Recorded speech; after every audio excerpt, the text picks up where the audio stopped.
পানিতে ভিজে দুজনেই চুপচাপ হয়ে গেছে রৌদ্র আর তোরা। কিছুক্ষণ আগে রৌদ্র যখন তোরার হাত ছেড়ে দিয়েছিল তখন তোরা কোন রকমে তার হাত ধরে ফেলেছিল আর রৌদ্রকে নিয়ে নদীতে ঝাঁপিয়ে পড়েছে।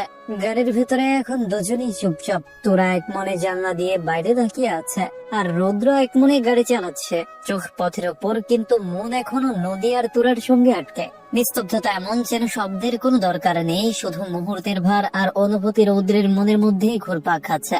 অবশেষে দুজনেই বাড়িতে এসে পৌঁছলো। বাড়ির ভেতরে ঢুকতেই আনোয়ার খান তাদের দিকে ঘুরে দেখলেন, মুখে গম্ভীর ভাব, কণ্ঠে কঠিন গর্জন। কি ব্যাপার, তোদের দুজনের শরীর ভেজা কেন? আর এতক্ষণ কোথায় ছিলি দুজনে? রৌদ্র সাথে সাথে বলল, মুখে হালকা বিব্রততা মিশে, বাবা আসলে তোরা নাকি খুব কাশফুল দেখতে মন চেয়েছিল। বাসায় আসার আগে সেই দিক দিয়ে একটু ঘুরে আসলাম। হঠাৎ করেই তোরার সাথে আমার ঝগড়া লেগে গেল আর তোরা আমাকে ধাক্কা দিয়ে নদীতে ফেলে দিতে লেগেছিল। আমি পড়ে যাচ্ছিলাম, কিন্তু জেদের বসে আমি তোরার হাত ধরে ওকে নিয়ে নদীতে পড়ে গিয়েছি। তোরা চোখ বড় বড় করে রৌদ্রের দিকে তাকালো। রৌদ্র সাথে সাথে চোখ মারলো। তোরা চুপচাপ মনে মনে ভাবলো, সালাই তো কাহিনী উল্টে দিচ্ছে। তোরার ভাবনার মাঝে আনোয়ার খান বলল, তোরা তুই রুমে যা। তোরা মাথা নাড়িয়ে চুপচাপ চলে গেল। আনোয়ার খান রৌদ্রের দিকে তাকিয়ে বলল, রৌদ্র তুইও গিয়ে চেঞ্জ করে নিয়ে যায়, তোরার বিয়ের লিস্ট করতে হবে, সময় কম। মুহূর্তে রৌদ্রের বুকের ভেতর হঠাৎ কেমন যেন কেঁপে উঠল।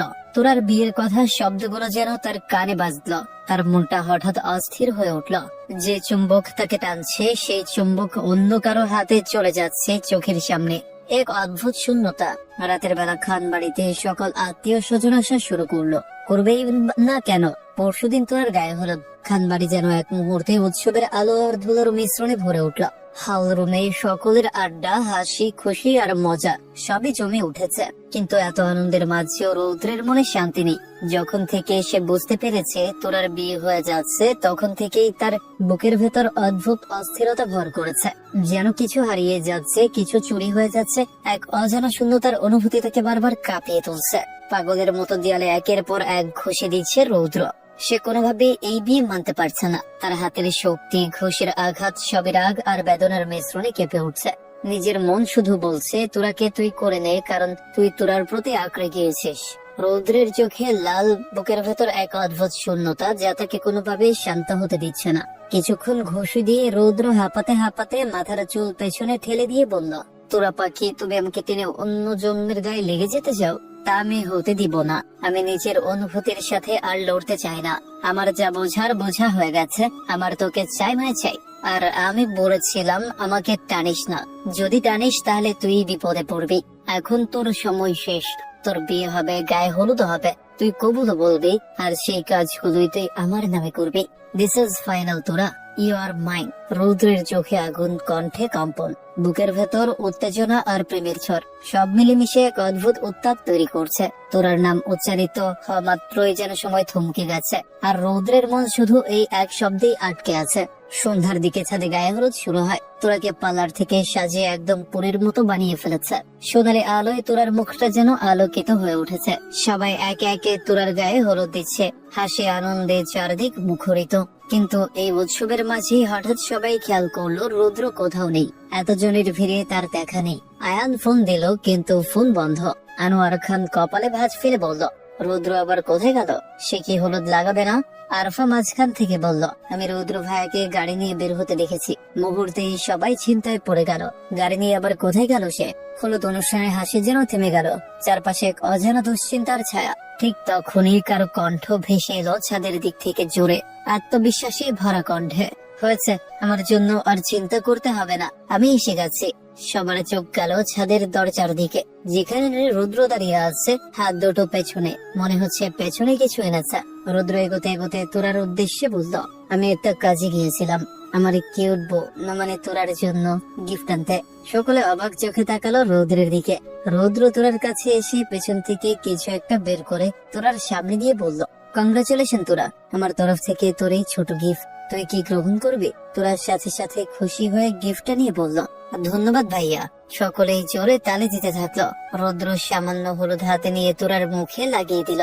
তারপর কানে কানে ফিস ফিস করে বলল, রাতে এই গিফটটা খুলবি, তোর জন্য স্পেশাল কিছু আছে, একটা সুন্দর রুমাল পাবি, সেটার ঘ্রাণ নিবি, দেখবি এত সুন্দর একটা ঘ্রাণ যা তুই নিজেই পাগল হয়ে যাবি। কথাটা বলেই রৌদ্র মুচকি একটা হাসি দিয়ে বক্সের দিকে এগিয়ে গেল। সাথে সাথে ছেলেদের উদ্দেশ্যে গলা চড়িয়ে বলল, এই চুপচাপ দাঁড়িয়ে আছিস কেন? গান দে, আমার বিয়ে আমি নাচবো না তা কি করে হয়? Music on. রুদ্রের কথাটা শেষ হতে বক্সে গান বাজতে শুরু করলো।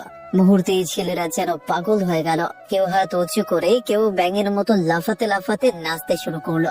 আর সেই ব্যাঙদের ভিড়ে রৌদ্র এখন ঠিক মাঝখানে, গায়ে হলুদ মেখে পুরো পাগলামের ছন্দে লাফাচ্ছে। ছেলেদের এই পাগলামি দেখে মেয়েরা হেসে একেবারে গড়াগড়ি খেতে লাগলো। কেউ পেট চেপে হাসছে, কেউ ফোন তুলে ভিডিও করছে। হাসির রোল যেন ছাত্র কাঁপিয়ে দিচ্ছে।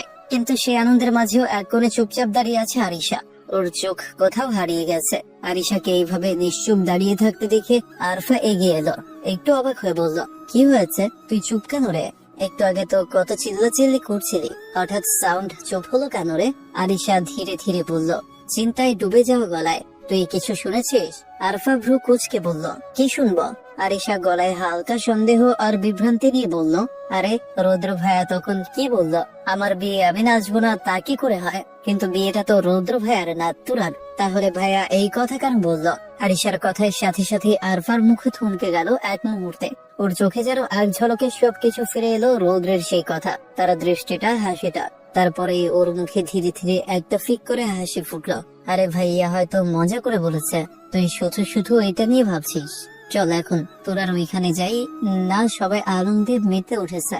বদি আরফা হাত ধরে আরিশাকে টেনে নিয়ে গেল তোরার দিকে। ছেলেরা এখনো নাচছে, কেউ জোরে চেঁচাচ্ছে, কেউ সিটি বাজিয়ে আকাশ মাথায় তুলছে। কারো শার্টে হলুদের চোখ, কারো গায়ে ঝলমলে আলো ঝলকাচ্ছে।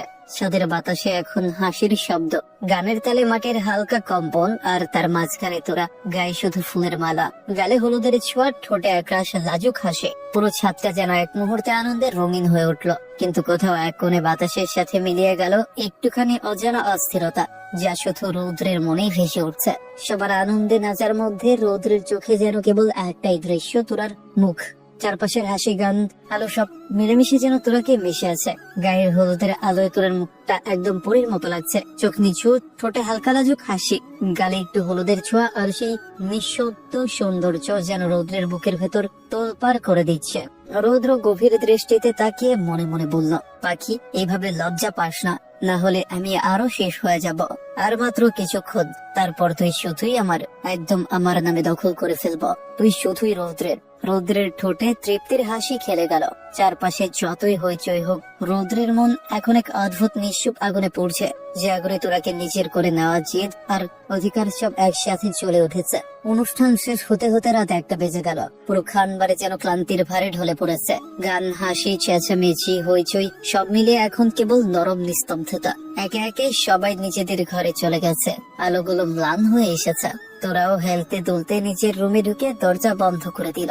আয়নার সামনে দাঁড়িয়ে নিজের মুখটা দেখে হালকা হাসলো। হলুদের রঙে মুখ একদম কচু পাতার মতো হলো। ঠোঁটে শুকিয়ে যাওয়া লিপস্টিক, চোখে ঘুম আর ক্লান্তি। তোরা ছোট্ট করে দীর্ঘশ্বাস ফেলে ওয়াশরুমে ঢুকে গেল। কিছুক্ষণ পর ফ্রেশ হয়ে বের হয়ে এসে চুলটা তোয়ালে দিয়ে শুকাতে শুকাতে বিছানার দিকে এগোলো। শরীরটা এখন একদম ভারী হয়ে গেছে, চোখে ঘুম ভর করছে। ঠিক তখনই দৃষ্টি গেল টেবিলের ওপর রাখা ছোট্ট সেই গিফট বক্সটার দিকে। রৌদ্রের দেওয়া গিফট। হঠাৎ থেমে গিয়ে কিছুক্ষণ তাকিয়ে রইল বক্সটার দিকে। মনে মনে ভাবতে লাগলো, এখন খুলবো নাকি সকালে?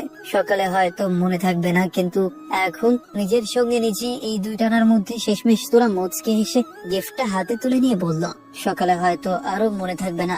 এখন দেখি ভাই আমাকে কি দিল।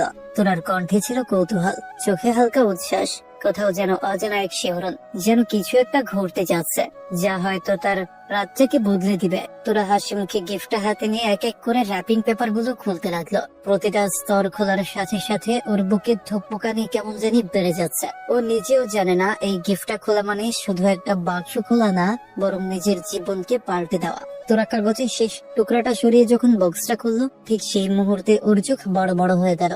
নিঃশ্বাস যেন গলায় আটকে গেল, কারণ বক্সের ভেতরে যে হচ্ছে সেটা তোরার কল্পনারও বাইরে। ওর ঠোঁট কাঁপছে, চোখের পলক থেমে গেছে, শরীর একদম স্থির, কারণ বক্সে তো এই পার্টটি এখানেই শেষ হয়ে গেল। পরের পার্টের লিংক কমেন্ট বক্সে দেওয়া আছে, সবাই কমেন্টে দেওয়া লিংকে ক্লিক করে দেখেন এবং চ্যানেলটি সাবস্ক্রাইব করে দিবেন।